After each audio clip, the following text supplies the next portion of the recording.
Hello and welcome back, everyone. Thank you very much for tuning back. And again, this is the final section for your unit lecture notes on the electoral process and how we pick a president. In this final part of the presentation, we're going to be overviewing the Electoral College process and how we make the President of the United States officially the President of the United States. So this is a complicated process, and sometimes it warrants a lot of confusion for students in most years. So let me do the best I can to explain this to you in a way that makes sense. Please remember that you are to still fill in your unit lecture notes with the key content that corresponds to the presentation. So stage 4 is the Electoral College. Let's recall this magic number, that you need 270 electoral votes to actually win the presidency of the United States. But the Electoral College as an entity works like this. It was first used in 1804, for some background here, as a compromise between the selection of president by popular vote and then selection by the legislative branch or Congress. Now, this system of electoral college was established in Article 2, Section 1 of the Constitution, but under this system, we are not actually voting for the president, but rather a group of electors who will then vote for the president. So that last line right there is often what causes students the most confusion. They might be saying, well, how then does my vote actually matter? Well, it still matters, but that vote actually gets translated by an elector's vote to the Electoral College. If you're still confused, let me do my best to explain. A state's number of electors is the total number of that state's senators and the representatives in the House. So, for example, if you look at Pennsylvania, which is found right here, we do in fact have 18 districts, aka 18 members of the House, and then we have 2 senators, thus giving us a total of 20 electoral votes in the Electoral College. And pretty much that same formula helps us define and describe every single state in terms of the Electoral College and their actual electoral votes. There are a total of 538 electoral votes total, right? But the District of Columbia, and most students forget about this too, technically matters in the electoral process as well, and they're given 3 electoral votes. So literally what happens on election night is that the media broadcasts the coverage of the electoral votes that states, in fact, fall into certain columns. So for example, on election night this past year, Americans were glued to their TV screens trying to figure out the way the election was going to go. And so the experts in the media were the ones who were trying to predict, okay, the state of Kentucky will most likely go to Donald Trump, so Donald Trump gets X many electoral votes. And so the closer they get to that magic number 270, the closer they get to becoming the projected winner of the presidency.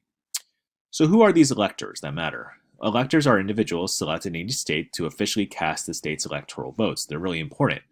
Now, the framers anticipated that the electors would be state leaders who would exercise good judgment, hence why we have the Electoral College. Today, party leaders select electors who are typically long-time party activists, and electors almost always vote for their party's candidates. Very seldom do they disagree and vote their own way in their own image. So to kind of convey some more important points that often might get forgotten here, 48 out of 50 states have a winner-take-all method for the Electoral College system. That's why on election night, we often might know which way the election is going to go.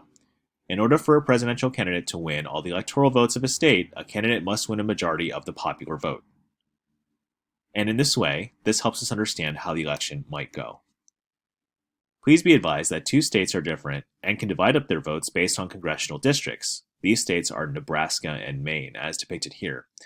So on election night, what might happen, say for example, Nebraska, say 2 of their districts might vote Republican, the other one might be up for grabs for the Democrat if it's around a metropolitan area, and it could essentially count. That state could be divided in the Electoral College for 2 campaigns. Now, in terms of the election timeline, in November of a presidential election year, the general election is held, and the popular vote is determined. This is actually a pretty basic talking point that we went over in the first week of this class with the citizenship test. But what you might not know is that in December, after the election, the electors then gather in their respective state capitals to cast ballots for president and vice president. Later on in January, Congress comes into session and they open the ballots received from each state. At this time, they announce the official outcome. So yes, it's true that in many ways, the process of picking a president is not just about what happens from, say, when they announce their candidacy to when they actually win on election night or become the projected winner. It actually involves them being officially approved by this process later on. Once again, a candidate must have 270 electoral votes to win the presidential election. If no single candidate gets the required 270 electoral votes, this is when things get a little bit interesting, shall we say. The U.S. House of Representatives then votes to decide the president. To win, a candidate needs a majority of 270 electoral votes, like I said, but if no candidate has a majority, the House selects the president from among the 3 presidential candidates with the most electoral votes. If this happens, each state has one vote. This happened only once, actually, in 1824 when Congress chose John Quincy Adams over Andrew Jackson and Henry Clay. So then the Senate selects the vice president from the top two vice presidential candidates. Don't worry, if you're confused, so too are a lot of Americans. In fact, this last election left a lot of Americans trying to Google or find on their own the what if scenarios of all these different types of conundrums. So, yes, it is possible to get more votes overall in the election from the entire country and not be elected President of the United States. In many ways, that's what happened to Hillary Clinton when she ran in 2016. She did win the popular vote, but lost the Electoral College. So, hence, Donald Trump became the President of the United States of America. So to recap, this is basically how you become president. It's a long process. Many people might liken this to running a marathon and prepping a marathon. And so it does take many months, a lot of money, a lot of effort, and a lot of energy. But if you can clinch this top spot, you are in fact a hero, no matter how you look at it. So that is, of course, the story of how to become president of the United States. I hope you found this presentation to be very helpful, and please remember to continue forth with the rest of the lesson accordingly. Thank you.